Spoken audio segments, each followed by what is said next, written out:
사물 인터넷, 영어로는 Internet of Things이고 줄여서 IoT죠. 말 그대로 things, 사물들이 인터넷을 통해서 서로의 정보를 주고받을 수 있는 그런 시스템입니다.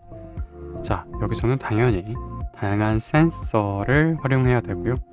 그 정보도 교환하기 위해서 두뇌가 필요합니다.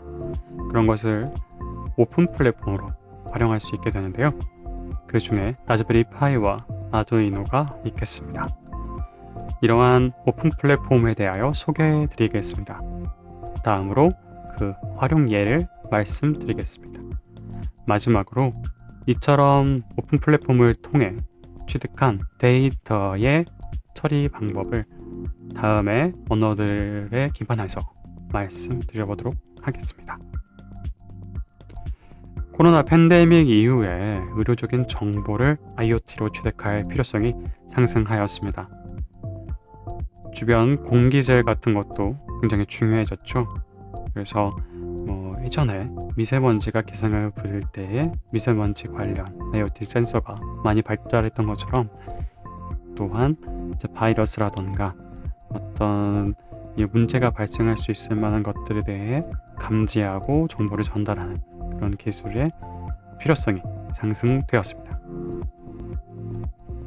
그래서 본 강의에서는 IoT에 결합될 센서들을 한번 알아보고 직접 코딩해 보겠습니다. 그리고 그 중에서도 바이오 소자의 특성을 고려한 활용을 한번 해보도록 하겠습니다. 이러한 센서 데이터로부터서 정보를 추출할 수 있는 그런 신호 처리 방법에 대해 알아보도록 하겠습니다. 실습 프로그램 설치 링크입니다. 첫 번째, 파이썬 아나콘다 같은 경우에는 다음과 같이 www.anaconda.com에서 이걸 받아들일 수 있고요. 매틀랩 같은 경우에는 다음과 같이 무료 평가판으로 우선 구동 경험해 보실 수 있을 것 같습니다. 우선 기본적으로는 아나콘다를 중심으로 많이 말씀드릴 예정입니다. 오늘 말씀드릴 큰 세 가지 틀입니다. 첫 번째, 라즈베리 파이, 아두이노 이러한 오픈 플랫폼의 소개이고요. 다음으로는 이런 IoT 및 지능 시스템의 동향을 말씀드려 볼게요. 그리고 맨 마지막으로 이러한 지능 시스템 중에서도 생체 신호의 원리가 어떻게 되며 그렇기 때문에 이러한 원리를 적용해서 IoT에서는 어떻게 받아들일 수 있는지 그 예를 말씀드려 보도록 하겠습니다. 먼저 라즈베리 파이와 아두이노를 들어보셨을 겁니다. 라즈베리 파이의 그러한 모양은 상징은 다음과 같은 라즈베리 모양으로 되어 있고요. 그래서 심지어는 보드에도 이렇게 표현되어 있습니다. 이렇게 하얀색으로 라즈베리 모양이 그려져 있죠. 그리고 여기에 라즈베리 띄고 파이라는 이름이 적혀 있습니다. 이 보드 같은 경우에는 라즈베리 파이 4 모델 B 모델의 그림입니다. 자, 아두이노 같은 경우에는 이러한 모양을 보여주고 있습니다. 마이너스, 플러스, 음극, 양극을 표현하고 있는 것 같고요. 이 모양 자체가 여기도 역시나 보드 위에 이렇게 하얀색으로 프린팅이 되어 나옵니다. 이 시리즈 중에서도 우노라는 범용적으로 많이 쓰이는 그 보드 형태입니다. 그 중에서 먼저 라즈베리 파이에 대해 말씀드려 보도록 하겠습니다. 자, 이 라즈베리 파이의 그 이름 중에서 PI는 Python Interpreter의 약자라고 알려져 있습니다.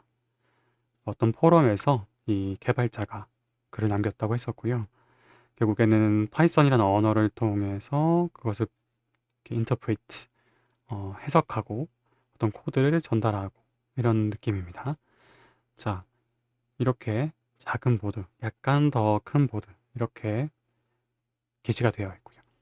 이 사이트에 가보면은 다음과 같은 About Us라고 해서 자신네들의 설명을 해놓았습니다.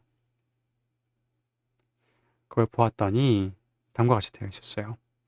자, 영국 UK에 의해 라즈베리 파이 재단이 학교와 개발동산국에서 교육 증진을 위해 개발한 보드 하나인 컴퓨터입니다. 싱글 보드 컴퓨터 이렇게 불립니다. 자, 그리고 이 공식 소개 영어 이 부분을 조금 더 보시기 쉽게 번역해서 보여드리면은 컴퓨팅 및 디지털 제작의 힘을 전 세계 사람들의 손에 전달하기 위해 노력하는 영국 기반 자선 단체가 바로 라즈베리 파이 재단인 것입니다.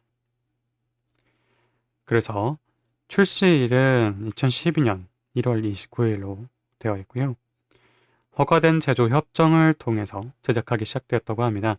그것은 앞서 말씀드린 그 재단에서 이러한 라이센스를 받은 제조 협정 이것에 대해 알려주는 글이 있고요. 이 글을 따라서 이렇게 설계를 하게 된다고 생각하시면 돼요. 라즈베리 파이는 그래픽 성능이 뛰어나면서도 가격이 저렴하기 때문에 많이 활용되고 있습니다. 1세대 모델의 A와 1세대 A 플러스 경우에는 3만 원대인데 나머지 모델의 경우 4만 원대가 있고요. 더 높은 버전 같은 경우에는 8만 원대까지도 존재합니다.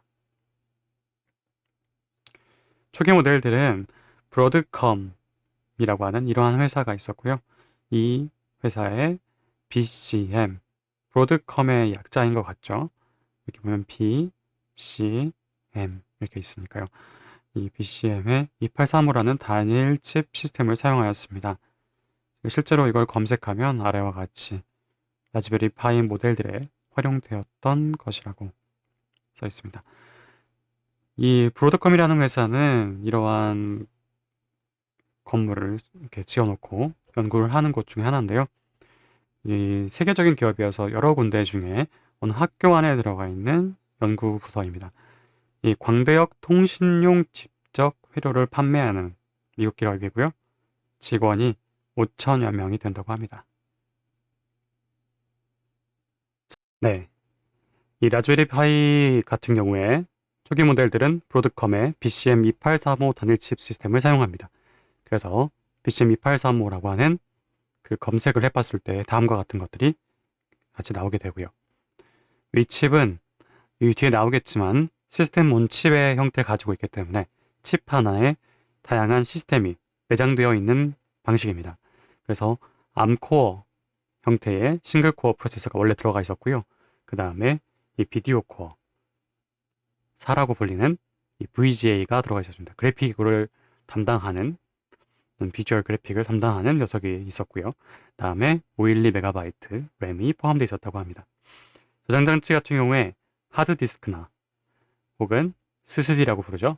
SSD를 내장하고 있지 않습니다. 즉 대신해서 이 SD 카드를 사용하게 되는데 그 1편의 B 플러스나 2편의 B 플러스 모델 등은 마이크로 SD 카드 사용하고요. 지금 3편과 4편도 역시나 쭉 마이크로 SD 카드로 통일되어 활용되고 있습니다. 그래서 이러한 라즈베리 그리고 혹은 아두이노 같이 좋은 의도로 만들어졌던 오픈 플랫폼의 이 활용이 우리 일상적으로 이루어질 수 있을 텐데요. 왜냐하면 오픈 플랫폼이기 때문에 부담이 없기 때문이에요. 접근성이 좋은 거죠. 그래서 이 유수 기업들도 라즈베리라던가 아두이노를 활용하는 그런 IoT 시스템을 만들고 배포하고 홍보하고 있습니다. 그 대표적인 사례로 우리가 검색어로 많이 사용되었던 또 메일도 많이 사용하고 있는 네이버의 클라우드입니다. 자, 네이버 클라우드 팀에서 다음과 같은 플랫폼을 만든 건데요. 네이버 클라우드 플랫폼 이 약자가 NCP가 되는데요.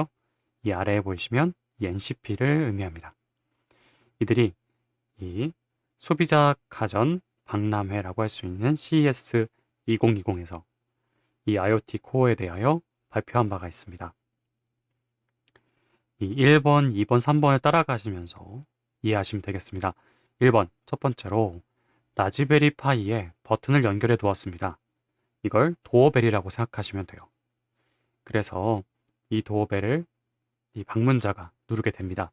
그러면 이 누르는 이벤트가 발생할 때에 클라우드 IoT 코어로 메시지가 전달이 됩니다. 라즈베리 파이가 하는 역할인 거죠. 그게 전달이 되면 이 NCP, 네이버 클라우드 플랫폼이 다음을 쭉 처리를 해서 이 스마트폰에 전달을 하는데요. 어떤 걸 처리하냐면요.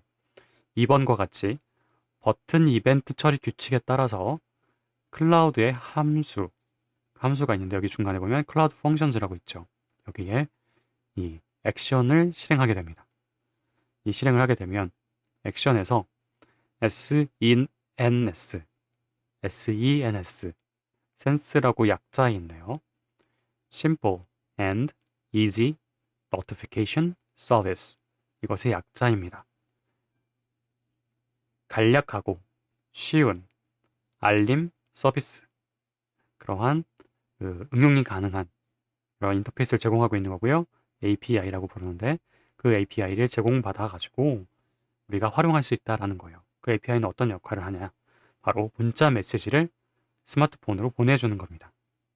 그래서 우리는 집에 없지만 집에 누가 방문했다는 것을 알 수 있다든가 그런 형태의 이 서비스가 가능한 것이고요. 이거를 확장해 볼 수도 있겠죠. 핸드폰을 활용한다고 하면은 다양한 가능성을 갖고 있는데요. 바로 방문자와 문자 대화도 가능하게 되는 것입니다. 어떻게 되는 걸까요? 아까와 동일한 이런 클라우드 플랫폼을 갖고 있지만 이 안에 CSR과 CS라는 것이 포함이 되어 있어요. 게다가 메신저 앱 슬랙에 대해서 말하고 있습니다. 한번 다음에 더 자세하게 말씀드려 볼게요. 자, 1번. 클라우드 함수의 액션으로 슬랙 채널에 방문자 도착 메시지가 있다고 알려줍니다. 자, 아까와 동일하죠? 원래는 여기에 바로 액션을 했을 때 이 스마트폰이었는데 그게 아니라 슬랙이라고 하는 앱을 활용하는 겁니다.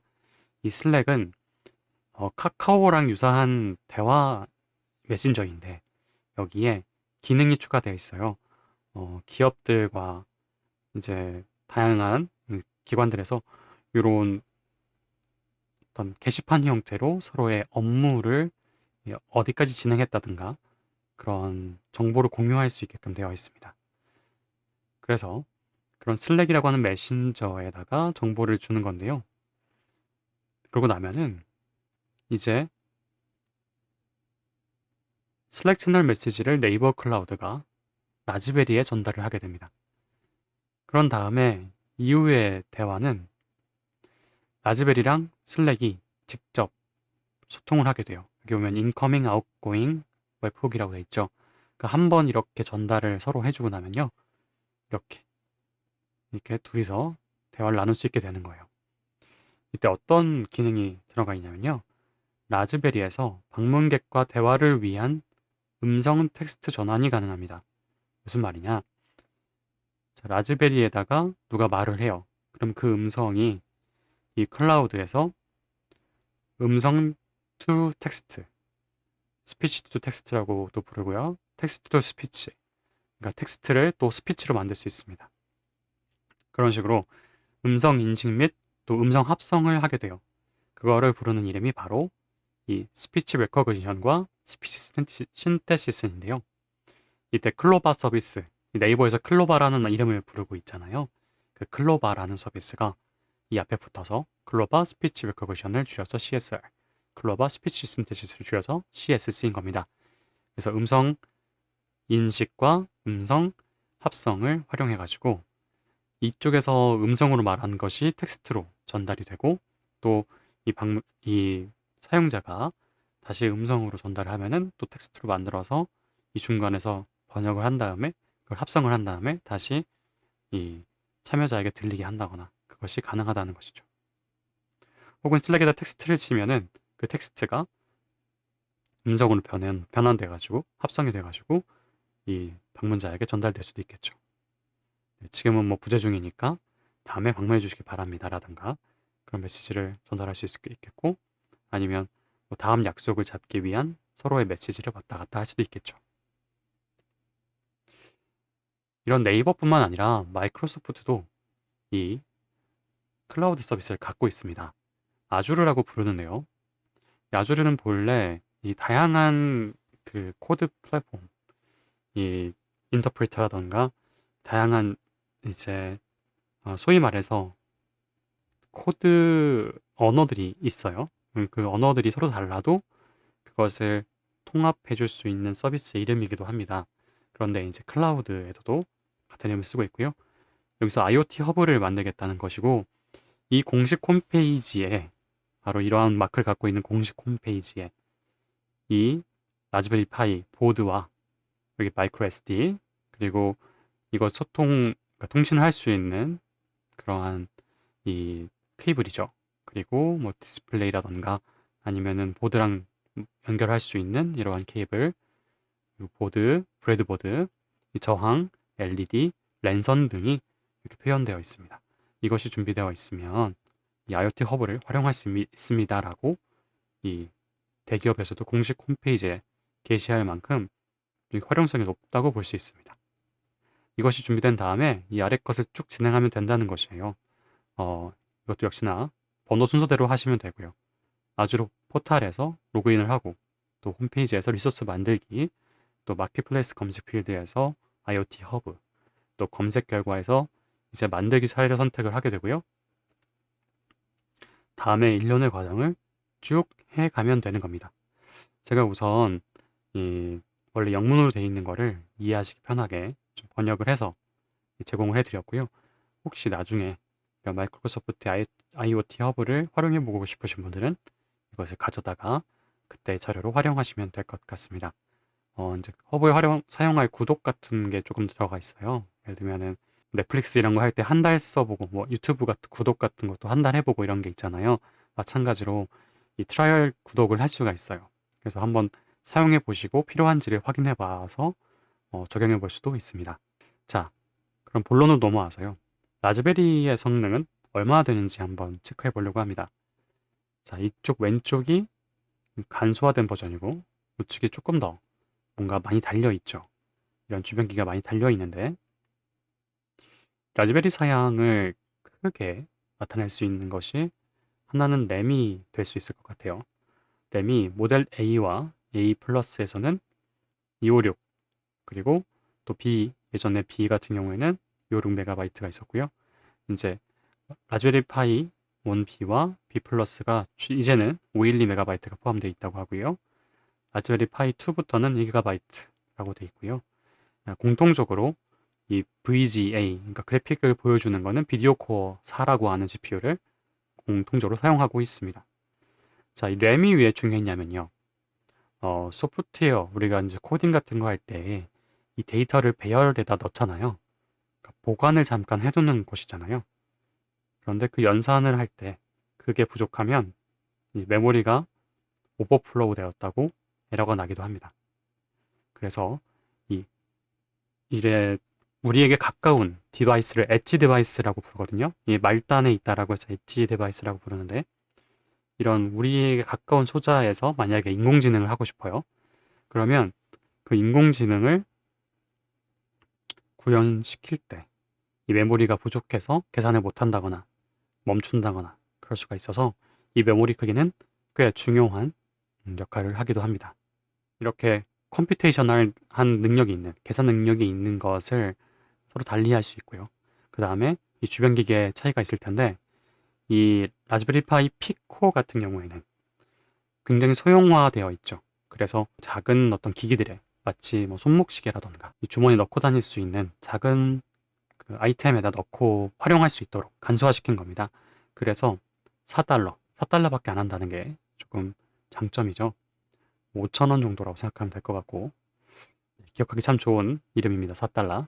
자, 그리고 라즈베리 파이 4 모델 B, 제가 바로 이번 예제에서 쭉 활용하려고 하는 그런 가장 최신 모델이라고 볼 수 있겠는데요. 디스플레이를 듀얼로 제공을 하고 있고요. 데스크탑 형태로 활용이 가능합니다. 자, 여기에 이런 다양한 포트들이 존재를 하고 어떻게 활용할지는 이 밑에서 조금 더 상세한 사항을 알려드릴 건데요. 이 가장 하단에 나와 있는 주소와 마찬가지로 라즈베리 파이의 제품군에 대해서 알아보게 되면은 다음과 같은 사양들이 기재되어 있습니다. 이걸 보시는 법에 대해서 말씀을 드려볼게요. SOC라는 거는 시스템 온 칩의 약자입니다. 다시 번역해서 말씀드리면 칩 안에 시스템이 구현되어 있는 건데요. 연산장치인 쿼드코어가 들어가 있고요. 그리고 그 안에 다른 것들이 함께 들어갈 수 있는 거죠. 자, 이 기본적인 그 연산장치, 이 컴퓨테이셔널 할 수 있는 연산장치들이 들어가 있고, 혹은 컨트롤러라고 부르기도 하고요. 그 다음에 네트워킹은 다음과 같은 것이 들어가 있습니다. 2.4GHz, 5GHz, 그리고 무선 랜이 들어가 있어요. 제가 바로 이 무선 랜이 아주 유용했습니다. 이것이 있지 않으면은 추가적인 USB 무선 랜 그 형태를 라즈베리 파이에다가 넣고 해야 되거든요. 그 다음에 이 라즈베리 4 4탄을 고르게 됐던 이유가 바로 이 램이 4GB를 지원하기 때문입니다. 여기서 LPDDR이라고 할 때 LP는 로우 파워 DDR을 의미합니다. 그래서 깊은 절전 모드를 갖고 있는 거죠. 이 전력 소모도 줄일 수 있게 되는 것입니다. 다음으로는 블루투스가 있겠는데요. 블루투스 5.0이 활용되었습니다. 자, 4.0까지는 윈도우 자체의 드라이버가 있는데요. 5.0부터는 이 칩을 지원하지 않아서 그 어댑터 이 드라이버를 설치해야 되는 그런 상황인데, 그런 부분을 고려해서 이제 활용하시면 되겠고요. 그리고 제너럴 퍼포스 인풋 아웃풋의 약자인 GPIO가 이 40핀 헤더 안에 포함되어 있습니다. 이 버전 1 같은 경우에는 20 몇 개 정도가 있다고 돼 있었고요. 다음으로 그 포트가 이제 우리가 활용할 수 있는 그런 장비들을 연결하는 곳인데요. 먼저 이 모니터를 연결할 때에 마이크로 HDMI를 활용하게 됩니다. 그것이 2개 있게 되고요. 그 다음에 음악을 들을 때 많이 활용하셨던 3.5mm 아날로그 오디오 비디오 잭이 존재합니다. 그리고 USB 2.0이 2개, 3.0이 2개 이렇게 되어 있고요. 기가바이트 이더넷이 있어서 아까 인터넷이 가능했죠. 그리고 이 전용 카메라 시리얼 인터페이스가 있고요. 전용 디스플레이 시리얼 인터페이스가 있습니다. 제가 예제에서 이 전용 디스플레이를 이용해서 화면을 보여드릴 예정입니다. 이 포트에 대해서 조금 더 말씀드릴 게 있는데, 이 조작을 하기 위해서는 USB 포트에다가 키보드와 마우스가 이제 필수로 필요하게 되는데요. 라즈베리 파이 3보다 낮은 제품의 문제는 이 2개의 USB 포트를 키보드와 마우스에 다 할당하고 나면은 USB 슬롯이 없어진다는 점입니다. 그럴 때 이제 유전한 USB 허브를 통해서 개수를 늘려야 되는 상황이 벌어지는데요. 이 3 이상에서는 이런 식으로 USB 3.0이 추가가 되면서 그러한 불편함이 많이 줄어들었습니다. 라즈베리 3와 이 4의 큰 차이라고 하면요. 단자가 있을 수가 있을 것 같아요. 우선 라즈베리 3 같은 경우에는 HDMI 이 A 타입을 갖고 있습니다. 그리고요. 마이크로 HDMI를 갖고 있는 것이 4입니다. 이게 지금 마이크로 HDMI이거든요. 이렇게 조그만 거 2개가 들어가게 되어 있습니다. 그러니까 예전에는 이렇게 크게 하나가 들어가서 이 HDMI 하나만 들어갈 수 있었는데, 그것이 변환되었다고 보시면 될 것 같아요. 그리고 이제 포트 같은 경우에도 3.0이 있다는 점 고려하실 수 있겠고, HDMI F2 마이크로 M 이게 뭐냐면요. 이 HDMI 케이블이 본래 존재하잖아요. 그게 이렇게 꽂아지게 되고, 이것을 메일이라고 부릅니다. 이 메일이라고 하는 것이 여기 꽂아지게 돼야 되니까 이 꽂아지는 쪽은 이제 피메일이라서 F라고 된 거예요. 그래서 이 HDMI A가 피메일이고 그 출력이 마이크로 HDMI M이 되면은 이걸 여기다 꽂을 수 있겠죠. 즉, 이 모니터들이 HDMI를 많이 지원하고 있으니까 그 HDMI 코드를 이렇게 꽂아서 여기다가 꽂을 수 있다. 연결할 수 있는 컨버터입니다.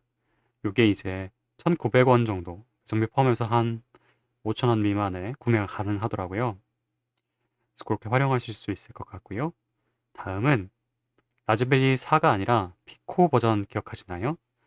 이 가장 간소화된 것처럼 보였던 이것이 있었는데 이게 왜 개발이 되었는지 보시면은 이런 식으로 간략히 LED 구동이라던가 어떤 게임을 하거나 이럴 때 활용한다거나 아니면은 이렇게 어떤 정보를 신호를 받아들일 때 쓴다거나 뭐 이렇게 코딩을 연습한다거나 다양한 곳에 이제 가볍게 활용하기 위해서 만들어졌다고 보시면 될 것 같아요.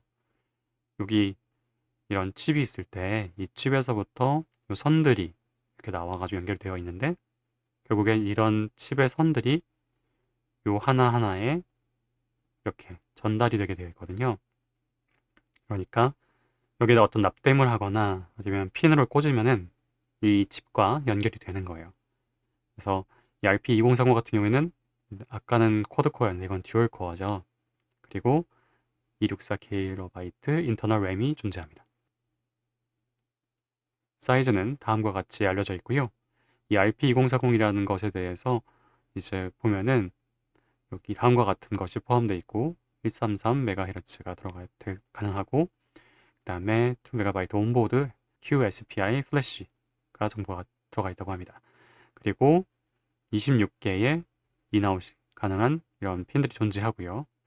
이 중에 3개의 인풋도 있다고 합니다. 3개의 그런 아날로그 인풋, 그러니까 디지털이 아니라 그냥 신호를 받아들일 수 있는 인풋들이 존재한다고 합니다. 이 통신 방식들이 아무래도 중요하겠죠.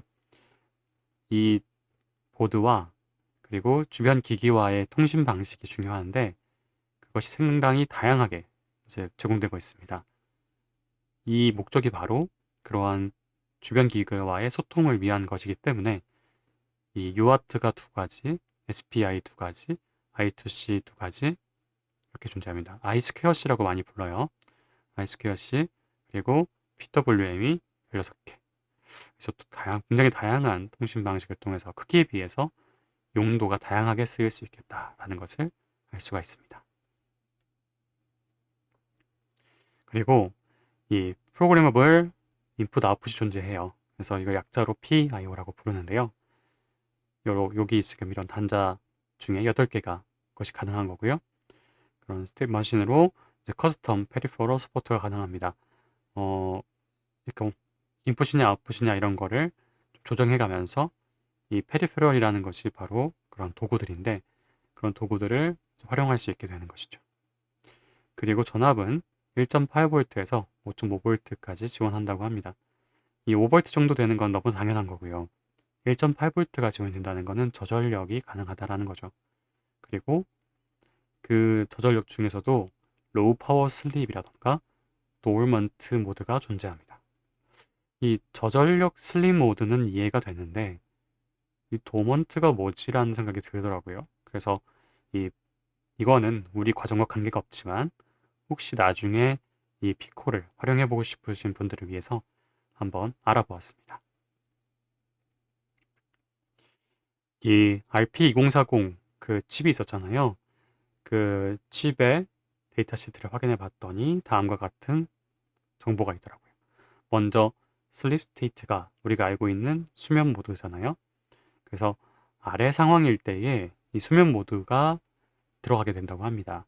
아래의 모든 것들이 다음에 모든 것들이 true일 때, 진실일 때에 수면 모드가 된다라고 되어 있고요. 이벤트나 인터럽트가 없는 상황, 그 both processes are asleep, 그러니까 WFE나 WFI 같은 어떤 instruction, 어떤 명령어들이 돌아다니는 것들이 어떤 변화가 없으면은 일단 하나의 조건이 만족된 거고요.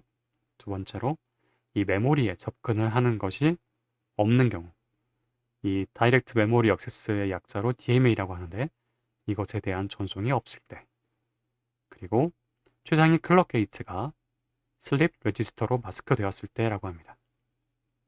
그러니까 최상위 클럭 게이트, 그러니까 여기에서 이 자체 구동을 하기 위해서 내부 시계가 있어요. 그걸 클락이라고 부르는데 그런 시계가 어떤 특정 기능을 갖고 있는 레지스터로 인해 가지고 동작할 필요 없어 라는 식으로 되어 있다면은 이제 수면 모드의 조건에 만족하게 되는 거죠. 그렇지 않고 동작을 해야 될 때는 웨이크 이네이블 상태가 돼서 그러니까 깸 상태가 되어서 레지스터가 그 마스크가 웨이크로 되어 있을 텐데 슬립으로 되어 있기 때문에 그 조건이 만족하게 되거든요. 결국엔 어떤 말인가요? 특정 기능이나 이벤트나 인터럽트가 안 일어났을 때에는 그냥 휴식 모드로 들어가 있는 거예요. 그 잠 모드로 들어가 있게 되는 겁니다. 그래서 이 전력을 아끼겠다라는 것이죠. 그리고 이 dormant state라고 하는 건요. 클럭이 쉬는 겁니다. 수면 모드인데 클럭 수면 모드를 의미해요. 그래서 어떤 키워드를 이 dormant에 해당하는 그러니까 클럭 수면 모드 레지스터가 있는데 그 클럭 수면 모드 레지스터에다가 키워드를 쓰게 되면은 그때 이 수면 모드에 빠지게 되는 거예요. 뭐냐면요. 이 클럭 도먼트 스테이트라는 게 제로 다이나믹 파워. 그러니까 파워가 다이나믹하지 않다라는 거겠죠. 그게 모든 클락, 이 내부 시계가 오실레이터가 오실레이터라는 거는 이렇게 떨림자란 뜻인데 연산을 하기 위해서 이 정보를 계속 돌아가게 만드는 그런 일련의 이 엔진의 톱니바퀴 같은 건데요. 그 톱니바퀴가 멈춘 거죠. 그래서 그것이 디세이블드 되어 있을 때를 말하는 겁니다. 근데 이것은 결국에는 이런 키워드를 통해서 된다고 되어 있고요. 이 도먼트 스테이트가 이 GPIO 이벤트 레벨 or rising or falling edge에서 이런 잠에서 깰 수가 있다고 해요. 이 다시 한번 말씀을 드리면은 예를 들어서 이 어떤 레벨이 만족이 되면은 도어먼트에서 깬다라는 약속을 해놓을 수 있겠죠. 그래서 이런 레벨 어떤 레벨에 의해서 깨어질 수 있고요. 다음에 이 rising 엣지 우리가 이렇게 로우 상태에서 하이로 갈 때 이거를 라이징 엣지라고 해요. 상승 엣지라고 하고요. 그다음에 하이 상태에서 로우로 떨어질 때 falling 엣지라고 하는데요. 이 falling 엣지 신호라던가 상승하는 엣지라던가 아니면 어떤 특정 레벨에 의해서 이 클럭 수면 모드는 깨어날 수가 있습니다.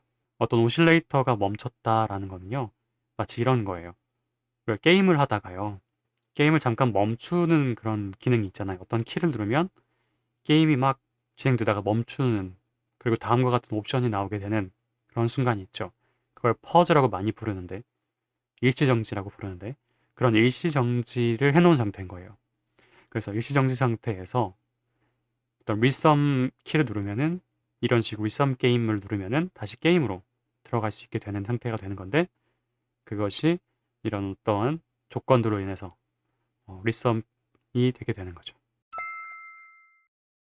네, 아두이노는요.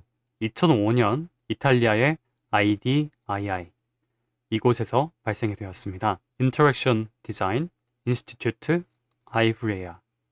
정확히 이것을 어떻게 부를 수 있는지 모르겠어요. 왜냐하면 지역 명칭이라서요. 이 아이브레아라고 하는 명칭이 있고 여기가 어디 있냐면 이러한 이 지중해에 이쪽에 위치하게 됩니다. 이탈리아의 어떠한 지역의 이름이고요. 이 지역에 있는 이 어떤 소통 디자인 그런 기관입니다. 인터랙티브 아트란 말 들어보신 적 있을 거예요. 어떤 상호 소통을 통한 예술이라고 볼 수 있는데 이것도 마찬가지로 그렇게 만들어집니다. 이 아이브레라는 곳에서 이제 이러한 인스티튜트가 있어가지고 이 기관이 지금 여기 좀 작아서 안 보이실 텐데 기관 간판인데요. 이곳에 들어가면은 이러한 어떤 기관에서 다음 페이지에 있는 것들을 수행한다고 해요. 자, 이런 식으로 디자인을 하게 되는데 그냥 단순히 옷 디자인 이런 게 아니라 이런 기능들과 함께 들어가는 거예요. LED 빛을 넣어서 이렇게 약간 환상적인 느낌을 준다거나 여기 등이나 이런 것들 다 이런 전기 도구가 들어가게 돼 있겠죠. 그리고 여기 뭐 옷 같은 곳에도 이런 것들이 이제 그 안에 내부 구조가 들어가 있고요. 기능들이 들어갑니다. 여기 보면 이것도 어떤 보드가 들어가 있죠. 이 보드에서 어떤 신호가 나와서 옷에 연관이 되는 그런 이 상호 소통을 요구하는 디자인을 만드는 곳입니다. 그래서 이제 하드웨어에 익숙하지 않은 학생들이 있을 거잖아요. 그 학생들이 자신들의 디자인을 만들기 위해서 손쉽게 제어하려고 고안이 되었다고 합니다. 역시 필요가 있어야지만이 발전이 있는 것 같습니다. 그래서 이러한 구조를 가지고 있는데요. USB 소켓이 이렇게 하나가 존재하고 여러 다양한 소통 그런 핀들이 존재하게 되는데요. 자, 이 기능도 역시나 이 버전에 따라 달라지게 됩니다. 여기는 아두이노에서 우노라는 굉장히 일반적인 대중적인 그런 보드의 이런 핀들의 모습이고요. 이거는 이제 라즈베리 파이와 조금 다르게 코어가 하나가 들어가 있습니다. 보면 아트메가 328이라고 되어 있고 마이크로 컨트롤러라고 되어 있죠. 그래서 이걸 말하자면 코어가 하나 있다 이렇게 생각하시면 될 것 같고요. 이것은 어떤 의미가 있냐면 동시에 여러 임무를 하지는 못합니다. 대신에 이 운영체제가 필요가 없어요. 그래서 가볍죠. 이 코드를 바로 이런 각각의 기능이 동작하도록 활용할 수 있게 됩니다. 처음에 AVR을 기반으로 제작되었어요. 이 AVR이라는 게 무엇이냐면 이 아트멜이라고 하는 회사에서 만든 시스템 구조입니다. 그래서 AVR 계열의 보드가 현재 가장 많이 판매가 되고 있고요. 이 라즈베리처럼 암 계열도 조금씩 활용되고 있다고 합니다. 우선 아두이노 우노 버전을 한번 살펴볼게요. 그러면은 이것이 컴퓨터랑 USB로 연결이 돼요. 아까 보여드렸던 그 화면에 USB가 있었죠. USB 연결이 되면요. 이 보드 안에서 다음과 같은 이 시스템들이 존재하게 됩니다. 실제로 코어는 바로 이 아트메가 328P이고요. 여기에 그래서 부트로더가 있습니다. 부팅을 할 때 어떤 정보를 넣는다라고 생각하시면 될 것 같은데요. 그래서 부트로더와 아트메가 328이 이렇게 같이 구조가 되어 있고요. 이것을 USB와 이제 소통할 수 있게 하기 위해서 USB 드라이버가 들어가 있는 이 아트메가 16U2라고 하는 것이 이 도우미로 같이 들어가 있습니다. 이것이 중요한 역할을 하는 머리라고 할 수 있고요. 이거는 이 소통을 해줄 수 있게 도와주는 녀석이라고 생각하시면 됩니다. 그리고 이러한 정보는 요 arduino.cc라고 하는 되게 특이한 이름이죠. 요 특이한 주소로 들어가시면 다 알 수가 있게 됩니다. 스토어에서 그 정식 버전을 판매하기도 하고요. 어떤 교육 그런 기자재 같은 것들도 함께 소개하고 있습니다. 자, 이 부트로더가 동작을 하면요. 시리얼 통신으로부터 오는 기계어 코드를 아두이노의 플래시 메모리에 쓰게 됩니다. 자, 다시 보여드리면 이쪽에 부트로더가 있었는데 이 전원을 넣으면 동작을 하겠죠. 부팅이 된 거니까. 그래서 시리얼 통신으로부터 오는 기계어 코드를 여기 플래시 메모리에 쓰게 되어집니다. 즉 무슨 말이냐면 응용 프로그램 코드가 장착이 된다라고 생각하시면 돼요. 플래시에다가요. 그래서 이런 아두이노는 다음과 같이 활용될 수가 있습니다. 자, 방금 말씀드린 아두이노 보드가 이 미니 자동차 위에 올라가 있죠. 여기 뒤에 배터리가 전원을 공급하고 있고요. 그리고 여기로 나온 핀이 다음과 같이 생긴 것에 연결되어 있습니다. 마치 눈처럼 보여지죠. 이것은 초음파 센서의 확률이 높습니다. 그래서 근접 거리를 측정하는 것이 될 수가 있을 것 같고요. 여기는 빛을 활용할 수 있는 가능성이 높습니다. 그래서 이러한 것들이 이 자율주행이라던가 그런 우선 자동차 주행에 활용이 될 수가 있는 거죠. 그 다음으로 IoT 및 지능 시스템 동향에 대해서 말씀드려 보겠습니다. 이 가장 중점이 되는 것은 무엇이냐면 CES입니다. 커스터머 일렉트로닉스 쇼의 약자입니다. 소비자 전자기기 박람회라고 해석할 수 있겠네요.